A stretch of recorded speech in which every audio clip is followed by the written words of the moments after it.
Alright, so we are going to talk up today about increasing and decreasing functions, and we are going to be using the first derivative test. So we'll talk about what that means. So before I get started, I'm going to give you some definitions of increasing and decreasing functions. So first, we would say a function f is increasing on an interval when for any two numbers which we're going to call x1 and y1. I can't do sub-index numbers, so I'm just going to go x1 and y1, and x2, excuse me.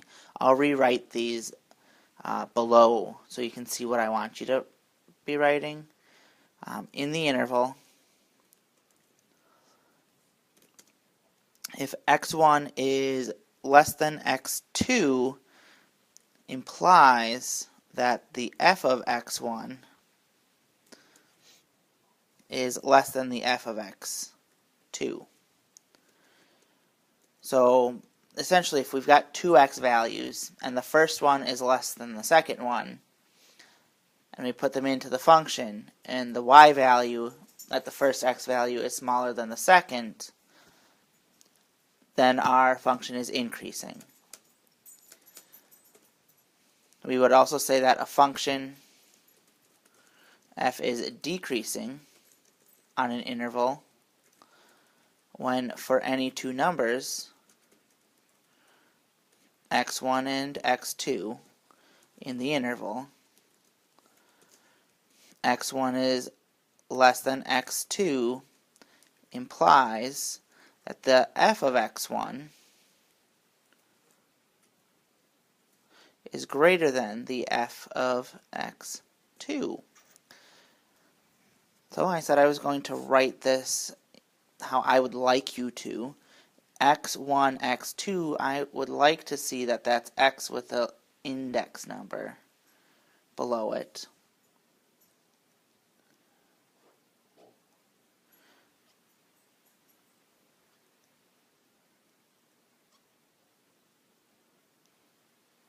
And then we do the same thing with the decreasing.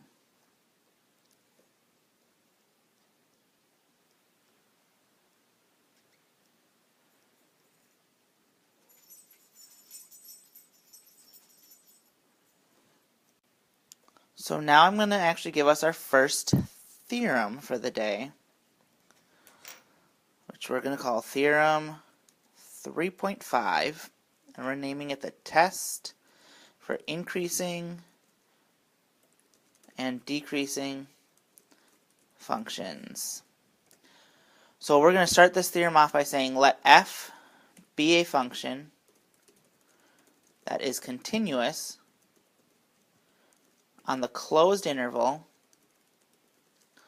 from a to b and differentiable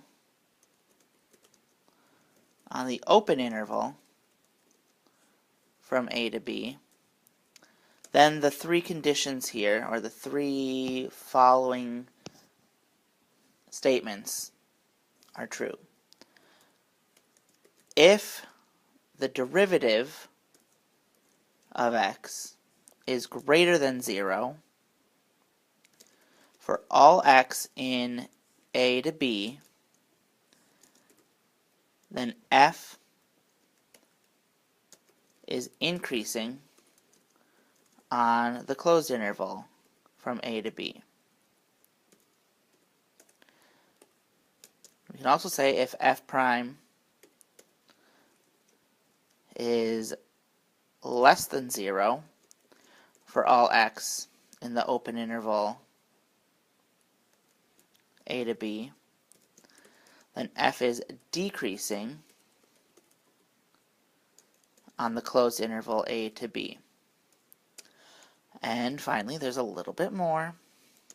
We can say if the derivative, or if f prime is equal to 0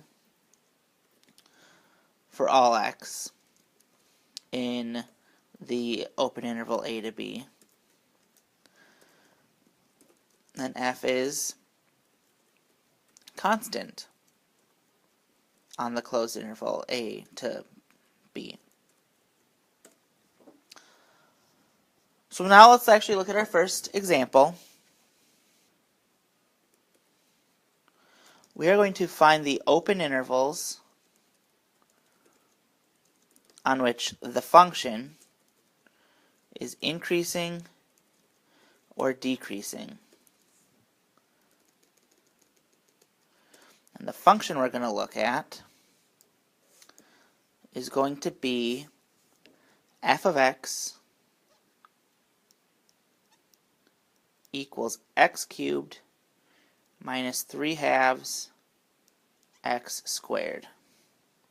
So the first thing we're going to do is we're going to find f prime.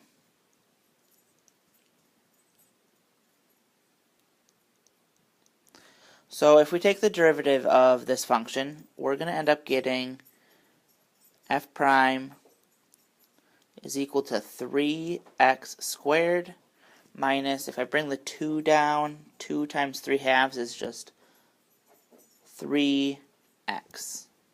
So we found our derivative. Now we're going to do what we just did in our last lesson. We're going to find the critical numbers.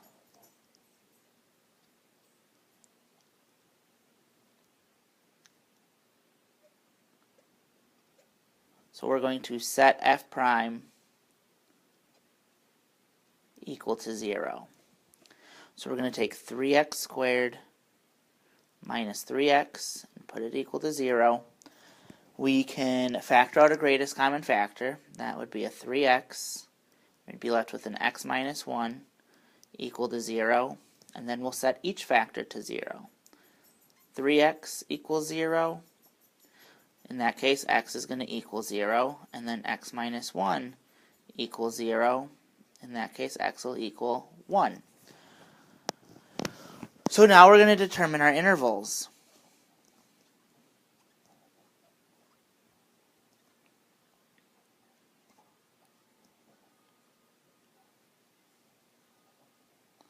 And how we're going to do that? Well, we've got 0 and 1 as critical numbers, so we're going to take all the numbers that are less than 0, so we're going to go negative infinity to 0 as an interval. We've got numbers between 0 and 1, so we'll go 0 to 1 as our second interval. And then we're also going to look at 1 to infinity. So we're going to use those critical numbers as endpoints for these intervals. Now once we've done that, we are going to pick a number in each interval and test it.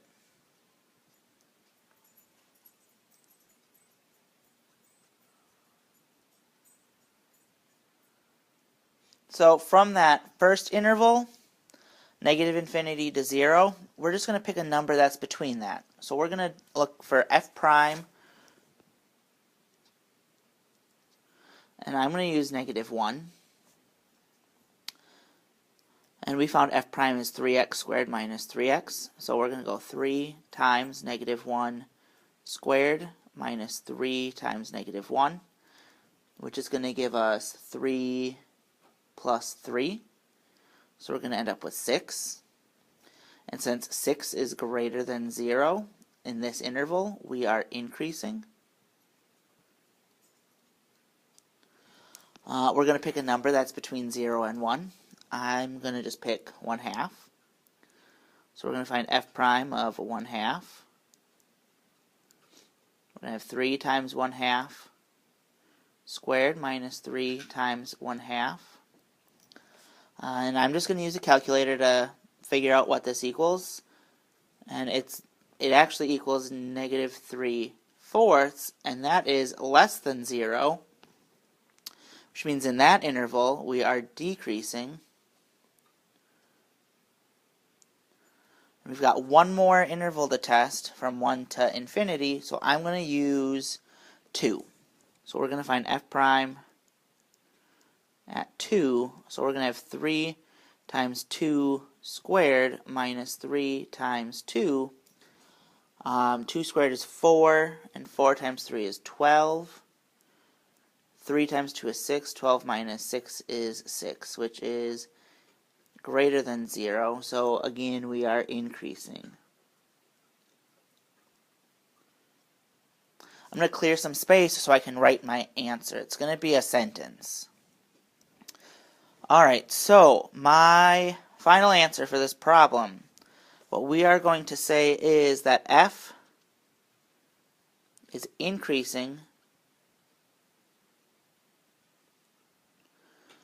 on the intervals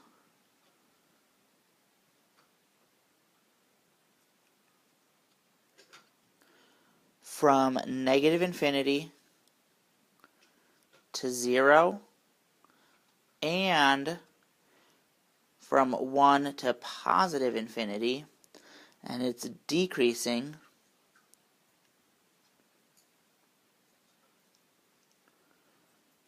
on the interval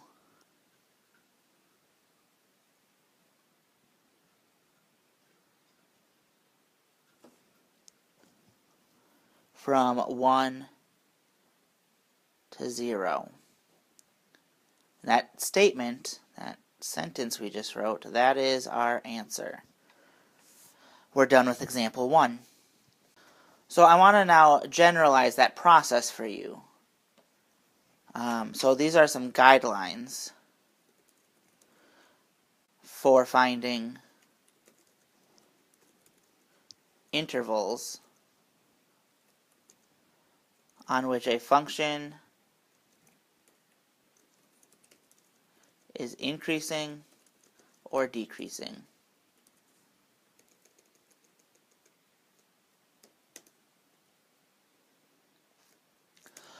So first we're going to give a little statement. We're going to let f be a continuous,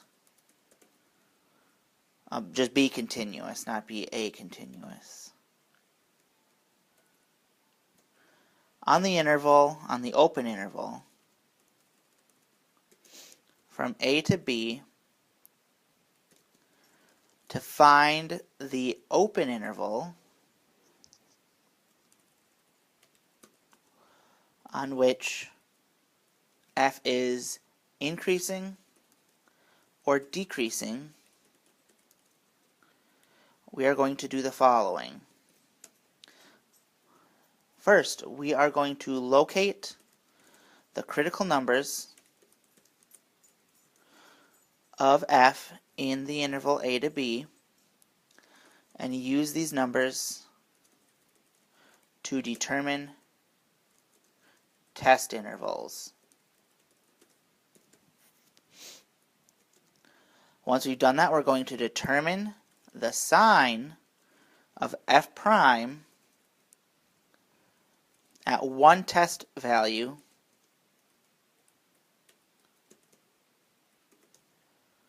in each interval.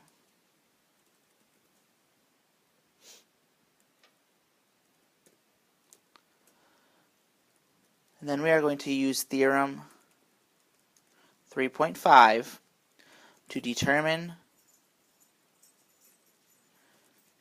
whether f is increasing or decreasing.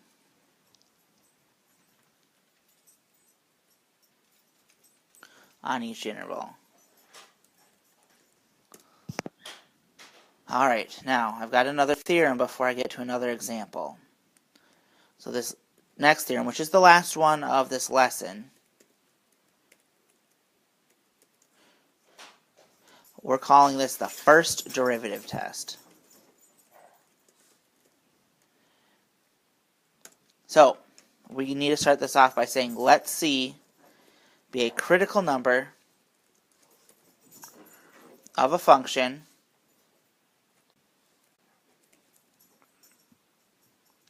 f that is continuous on an open interval We'll call that interval I, containing C. If f is differentiable on the interval except possibly at C, then f of C can be classified as follows. So one case, if f prime of x changes from a negative to a positive at the value C, then f has a relative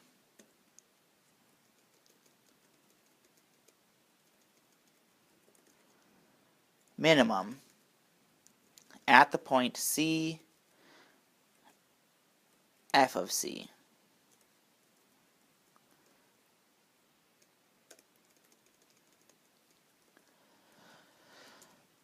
The second condition, if f prime of x changes from positive to a negative at the value C, then f has a relative maximum at the point C,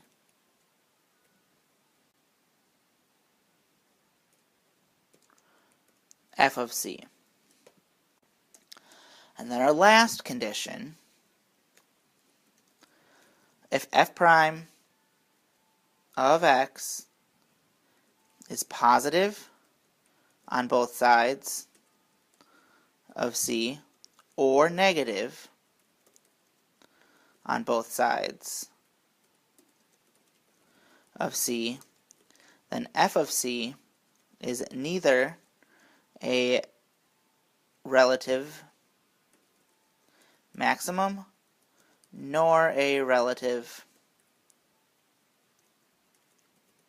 minimum. So I've got one last example, but looking at how much time I need to do this, I'm going to have to put that example, which is the last thing I need to do, in another video.